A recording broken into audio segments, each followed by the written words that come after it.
Welcome to 25 and Broke, where I teach you how to stop being broke financially, socially, physically, and spiritually so that you can stop being a wuss and start being a winner.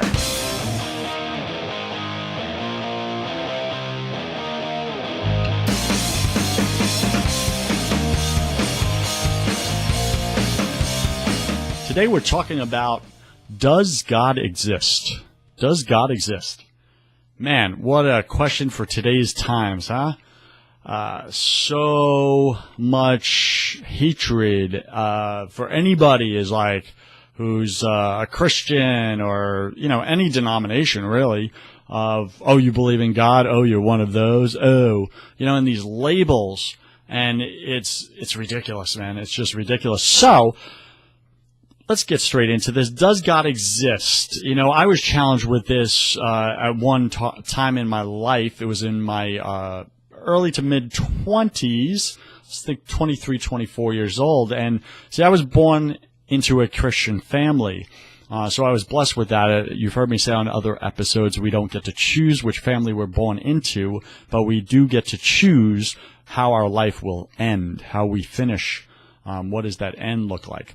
But I was born into a Christian family, and I was brought up in the faith, believing in God, taught about God. It was done in a very disciplined way. No blame to my parents. Again, I don't blame. I've moved past everything, forgiven, and moved on. But these are just the facts I'm sharing. My father was Marine Corps, and right out of Vietnam, and he came out of that war with this intense military background, very linear. This is how you do things, very disciplined. And then he applied that to the Christian faith. I was raised specifically Roman Catholic, which is already very structured and rigid and very doctrinated. And to apply the military, Marine Corps training on top of that, it was just very overwhelming, how I was raised as far as a disciplined environment for a young boy. However, when I got to 19 years old, I started my first business, and we started making millions of dollars, and I moved away as soon as possible, and I was on the other side of the country, and God was the last thing on my mind. My God became success. Success became my God. And that's all that, it was all consuming. 110 hours a week I would put in every single week to get that dream, hit those goals. And God was the last thing on my mind. However, that lasted for so many years before my lifestyle, my godlessness, just fell apart, and I found myself just broken and down. And I've shared the story on another episode of how I lost everything within 2 weeks. I lost all my money. I lost my cars. I lost my place to live. I lost all my friends. My girlfriend dumped me on my birthday, all within 2 weeks.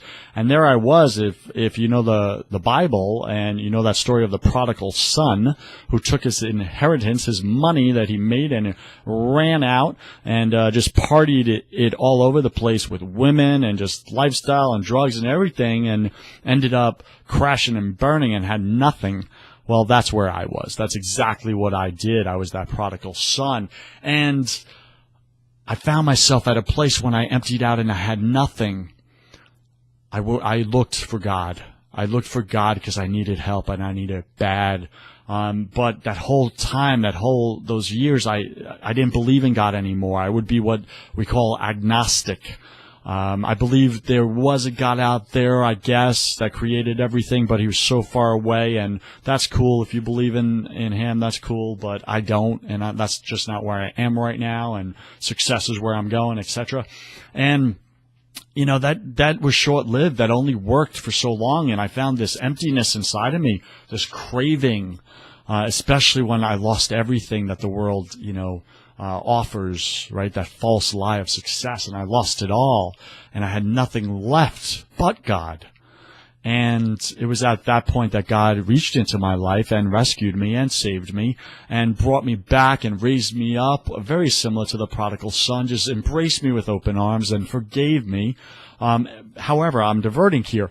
I just wanted to set the background story so that you know, if you're at the place in your life right now where you don't believe in God, or maybe you believe there is a God or a divine being that created everything, but you have no relationship with him whatsoever, hey, I understand. That's fine. That's where you are in your life. I'm not in any way saying you're wrong, you need to do this, no, I'm not saying that at all. I'm just sharing my story, and I hope it helps and adds value to you. So if you're feeling that empty feeling inside of you, like you know you were made for something, like you know you're not an accident, that you were created for a purpose, you're right. It's true. Don't ignore those feelings. That's your gut. That's your conscience. That's what God wired in you. He wants you to know him. So I say this, some of my friends now, once they saw me turn my life back to God, they're like, well, Joseph, that's cool for you, but I really don't believe in God. And, if there is a God, prove it. Prove he exists, Joseph. That shouldn't be that difficult. Prove that this God that you believe in, you love, exists. And I find that to be a very interesting question and challenge, right? So here's what I realized over time is that we actually can't prove that God exists. We can't prove that God exists because God is not tangible, right? We can't use our five senses, right? Taste, touch, smell, sight, and whatever the other one is. We can't use those. Because he's not right here in front of us, sound, right? We can't hear the audible voice of God saying, Bob, here's what you should do tomorrow when you wake up. Joseph, I think what you did yesterday was wrong, and here's how you can make it up to me. That's not how God speaks to us. He speaks to us in the quiet whisper of our heart. It takes faith, right, to believe in him. So we can't actually prove that God exists in a very tangible touching type of way. However, I've kind of learned this, and this is my little metaphor or comparison, is that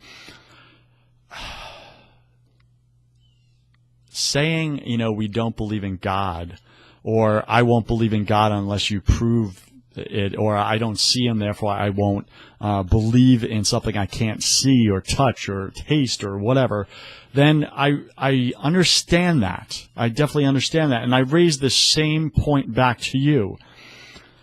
Say I'm an alien, right? I was an alien dropped off in a UFO, and I come to your planet here on Earth, and I hear people talking about this thing called gravity.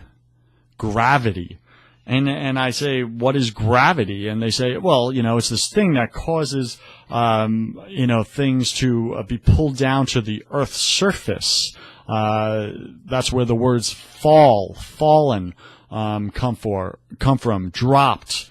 And I'm an alien, and this is all new concept to me. I've never heard of this before. And I'd be like, well, what does gravity look like? How would you answer that? How would you answer me? You would say, well, it doesn't look like anything. You can't see it. Well, I would respond, what do you mean I can't see it?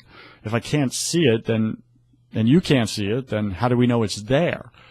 And maybe I would follow up with a question, well, okay, if you don't know what it looks like, what does it taste like? How would you answer that? Well, you would say, well, we don't know what it tastes like. And I'd say, okay, what does gravity smell like? And we say, well, it doesn't have a smell, so we don't know what it smells like. Say, okay, so what color is gravity? And you would respond, well, it doesn't have a color, it's invisible. So, as you could see where I'm headed with this, as an alien, you would have a very, well, as a person, trying to persuade me that gravity exists, something I can't see, touch, smell, taste, or hear, I would have a very tough time believing that, right? But you'd say, listen, let me show you gravity. And then you'd hold up a pen like this, right? And you'd hold up your hand and you say, watch this. and you would let the pen go.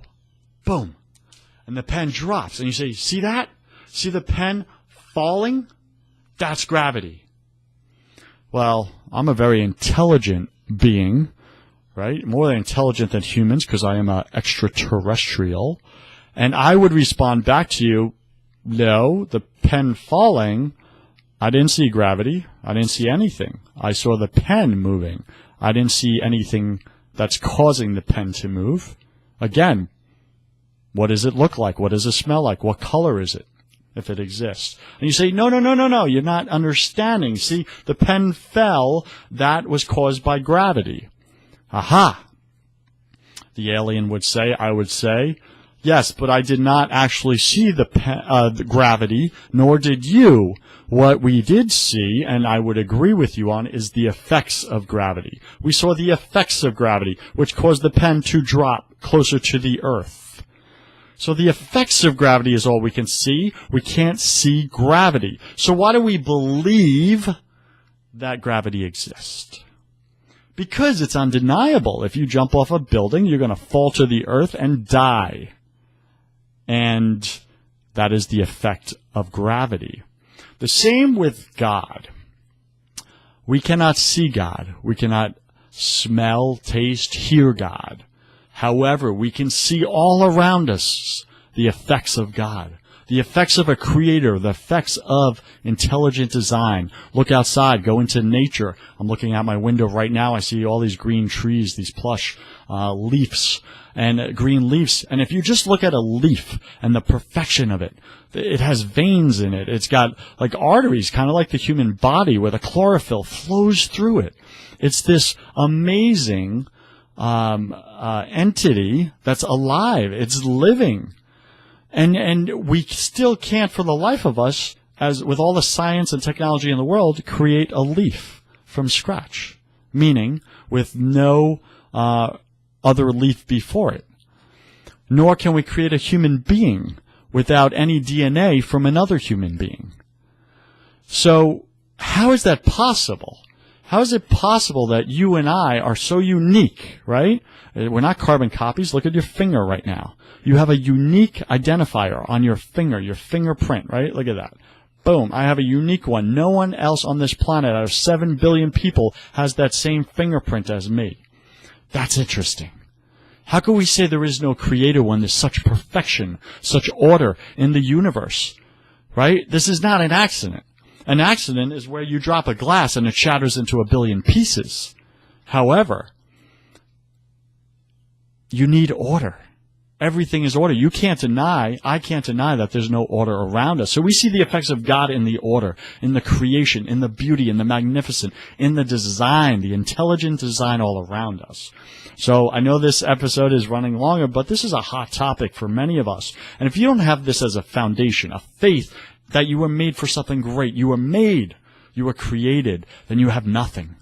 You're an empty shell just existing for a short amount of time until you disappear back into the earth when you die. And I say this. So does God exist? I think it's the wrong question. I think we're asking the wrong question. Instead, ask yourself, where does God exist? Where does God exist all around me? Where does God exist in me? Where does God exist in those that he puts into my life? Where is God showing up in my life right now? God does exist. How do we know? Because we see the effects all around us. Again, I could use love as an example. Love, you can't taste it, touch it, feel it, or anything. It has no sound. It has no color. It has no smell. But you, my friend, cannot deny the effects of love. When you fall in love and you feel those feelings and intangibles and all that stuff, the same thing when you're in love with your Creator and with your God, you cannot deny the feeling within you. There's true love there for a designer more powerful than you and I.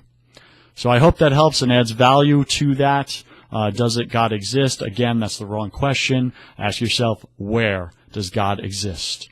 And if you're really bold, you will then ask him, God, if you do exist, show me. Show me that you exist in my life. Show me where you exist in my life. And I promise you, he will. I'm Joseph Warren, and you are made for greatness. So stop being a wuss and start being a winner. Catch you tomorrow. Peace.